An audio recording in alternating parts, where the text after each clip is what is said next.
नमः सिद्धेभ्यः। ॐ नमः सिद्धेभ्यः। ॐ नमः सिद्धेभ्यः।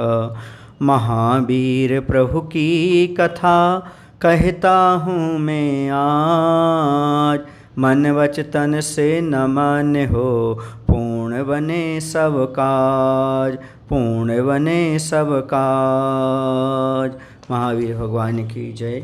आचार्य विद्यासागर जी महाराज की जय। पिछली कथा में हमने सुना था भगवान महावीर का जीव जो कि पुनर्वावीर के रूप में था, वह व्रतों का पालन करता हुआ और स्वर्ग में जाकर के देव हुआ था और वहाँ देव पर्याय को प्राप्त करके उसने बहुत सारे सौधर्म स्वर्ग नामक कल्प में सुख को भोगा और उसकी आयु पूर्ण हो गई। वहाँ से आयु पूर्ण करके वह अब अगली पर्याय में जन्म ले रहा है। भरत क्षेत्र के आर्यखंड के कौशल नाम के देश में एक बहुत ही सुंदर रमणीय नगरी है, उसका नाम है अयोध्या।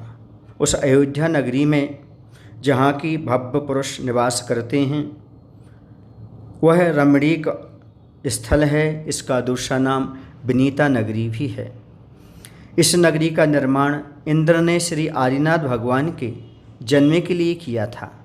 वह नगरी स्वर्ण रत्नमय चैत्यालयों से शोभायमान थी।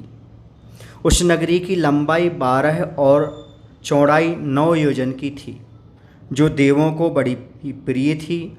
इस नगरी की सुंदरता का वर्णन वचनों द्वारा नहीं किया जा सकता। यहाँ के विशाल भवनों में निवास करने वाले दानी धर्मात्मा पुण्योपार्जन करने वाले अत्यंत धनाढ्य पुरुष थे। उनके गुणों की प्रशंसा करना मानो सूर्य को दीपक दिखाना जैसा है।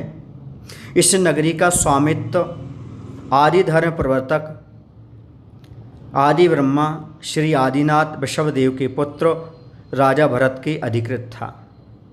उस समय राजा भरत चक्रवर्ती थे जो कि ऋषभदेव के पुत्र थे। जहाँ भरत चक्रवर्ती के चरण कमलों में अकंपना आदि राजा, नमी आदि विद्याधर और मागध आदि जो देव होते हैं वो सदा उनकी वंदना किया करते थे। ऐसे 6 खंड के स्वामी चक्रवर्ती चरम शरीरी पुण्यवान को सुख प्रदान करने वाली उनकी स्त्री थी, जिसका नाम धारिणी था। कहीं कहीं इनका नाम अनंतमती भी मिलता है। धारिणी भी मिलता है, कहीं अनंतमती भी मिलता है। जैसे कि सकल कीर्ति महाराज के द्वारा लिखा महावीर पुराण में उनकी भरत चक्रवर्ती की स्त्री का नाम धारिणी मिलता है। वह पटरानी के रूप में थी। वह सुंदरी अपूर्व गुणवती थी। इन दोनों के यहाँ वह देव पुनर्वावीर का जो जीव था वह स्वर्ग से चयकर अनेक गुणों संपन्न मरीचि नाम का पुत्र उत्पन्न हुआ। वह क्रम से बढ़ने लगा। जब उसकी अवस्था कुछ अधिक हुई तब अनेक शास्त्रों का अध्ययन कर अपने योग्य संपत्ति की उपलब्धि कर वन आदि में क्रीड़ारत हो गया। एक समय की घटना है कि श्री ऋषभदेव को नीलांजना का नृत्य देख करके भोगों से विरक्ति प्राप्त हो गई। उन्होंने वैराग्य धारण किया और पालकी में सवार होकर के वन में पहुँचे। उन्होंने वहाँ जाकर सब प्रकार के परिग्रहों का त्याग कर दिया, बाह्य अभ्यंतर और मोक्ष मार्ग प्रतिपादक तप को धारण किया। ठीक उसी समय जो स्वामी भक्त कच्छ आदि 4000 राजा थे, उन्होंने भी नग्न वेश रूपी द्रव्य संयम को धारण कर लिया। चूँकि उनकी भक्ति थी तो उन्हें भक्ति बस देखा देखी मुनि संयम को धारण कर लिया, मुनि व्रत को धारण कर लिया, किंतु उनके चित्त में चारत धारण करने की संयम पूर्ण भावना नहीं थी।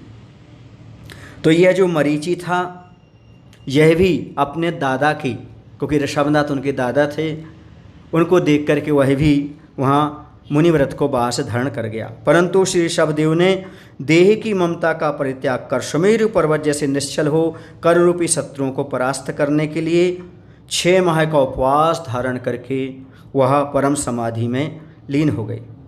अब यहाँ पर क्या हुआ, कच्छ मरीचि आदि ने भूख प्यास आदि कठिन परीक्षाओं का कुछ दिनों तक क्या किया, इसको सहन तो किया स्वामी के साथ, आदिनाथ भगवान के साथ, परंतु आगे चलकर उन्होंने अपने को इस महान कार्य में असमर्थ पाया। क्लेश के भार से दबे हुए परस्पर इस प्रकार वार्तालाप करने लगे, देखो यह जगत का स्वामी जो है आदिनाथ भगवान, ये तो वज्र सब नाराज सहन के धनी हैं, वज्र शरीरी हैं, ये तो पता नहीं कब तक खड़े रहें। इनके साथ रहने में प्राण नष्ट होने का भय मालूम होता है। क्या हम इनकी बराबरी कर सकते हैं? नहीं कर सकते। आपस में वार्तालाप करने लगे, क्योंकि वह संयम पालने में असमर्थ हो गए। उन्हें भूख प्यास सताने लगी। अब ये आगे क्या करेंगे, इनका जीवन कैसे रहेगा, किस रूप में रहेगा, आगे ये कहानी हम आपको आगे बताएंगे।